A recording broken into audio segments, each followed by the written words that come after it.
नमस्कार। आज हम जानेंगे कि गौशाला या डेयरी फार्म में कौन सा रंग या कौन सा पेंट करना चाहिए। ये क्यों करना चाहिए, इसके पीछे क्या कारण है, ताकि आप उत्तम गौ सेवा कर सकें, आपको आर्थिक लाभ प्राप्त कर सकें, बढ़ा सकें। ये बहुत महत्वपूर्ण जानकारी है, विशेषकर नए गौपालकों के लिए, क्योंकि अनुभव की कमी के कारण वे समझ ही नहीं पाते कि उत्तम आहार भोजन देने के बावजूद, उत्तम सेवा देने के बाद भी गाय पूरा दूध नहीं देती। कई बार गाय बहुत कमज़ोर हो जाती है, जिसके कारण उनका शरीर नहीं बन पाता, वो आगे संतान उत्पत्ति गौवंश को पूरा नहीं कर पाती। या कई बार तो यहाँ तक हो जाता है कि जीव हानि के कारण आपको बहुत बड़ी गौवंश में हानि का आपको सामना करना पड़ता है। अगर आप इससे बचना चाहते हैं तो इस वीडियो को आप ज़रूर देखें, क्योंकि बहुत इम्पोर्टेंट है कि कुछ गौपालकों को पता नहीं होता कि बहुत से कीड़े, पिस्सू आदि जो जीव हैं, फंगल बैक्टीरियल इन्फेक्शन भी बहुत बड़ा काम करते हैं आपको गौशाला में हानि पहुंचाने का। और ये जो कीड़े, पिस्सू आदि जो होते हैं, निशाचर जीव होते हैं, गौवंश के ऊपर रात में चढ़ जाते हैं, उनका खून पीते हैं और रात में सुबह वो उठ के निकल के अपनी कहीं क्रैक से छिद्र में वापस चले जाते हैं, जिससे गौपालक को समझ ही नहीं आता कि इतना ही गौवंश की हानि क्यों हो रही है, गाय का दूध क्यों कम हो रहा है, गाय चिड़चिड़ी क्यों हो गई है। तो इससे बचने का जो उत्तम उपाय है वह है, आप जो पेंट है उस पर ध्यान दीजिए।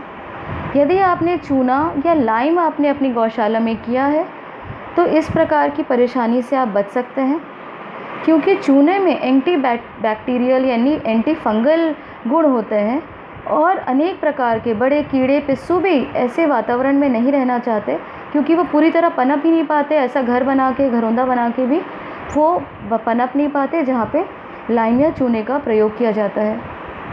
इसे कहाँ कहाँ करना चाहिए, ये दूसरा महत्वपूर्ण प्रश्न है। ना केवल आपको इसको दीवार या छतों में करना है, अपितु इसे जहाँ गाय का पानी का व्यवस्था हो या खाने के लिए कोटना आदि जो बनाए, उन सब स्थान में आपको इस पेंट को, चूने को करना आवश्यक होता है। और जहाँ गाय के गौशाला को धोने के बाद जो पानी की निकासी होती है, उस नाली में भी आपको इसको पेंट को करना चाहिए, ताकि पूरी तरह जो ये बैक्टीरिया, फंगल या कीड़े आदि जो हैं वो वहाँ पे पनप ना पाए। दूसरा इम्पॉर्टेंट जो बात आप नोट करने के लायक है, इसको आप अगर अपनाएं तो बहुत ज़्यादा आपको लाभ होगा, कि यदि आप लाइम या चूने का प्लास्टर करें अपने गौशाला में तो ये वातानुकूल वातावरण बनेगा, जिससे गौवंश को बहुत लाभ होगा।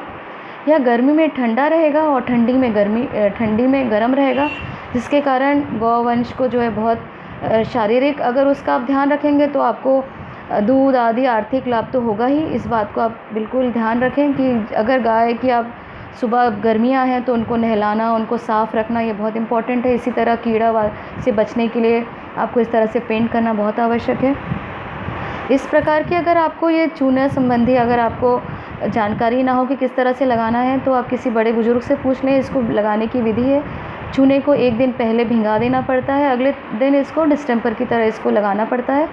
फ्लैट ब्रश से आप इसको अपने गौशाला में लगा सकते हैं। और भी इस प्रकार की जानकारी आपको आवश्यक हो तो हमारे चैनल को सब्सक्राइब करें, लाइक करें, ताकि इस प्रकार की अनेक जानकारी हम आपको प्रदान कर पाएँ।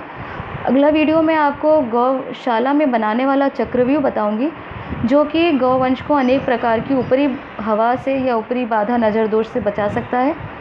और अगर ये वीडियो पसंद आए तो लाइक करें। धन्यवाद।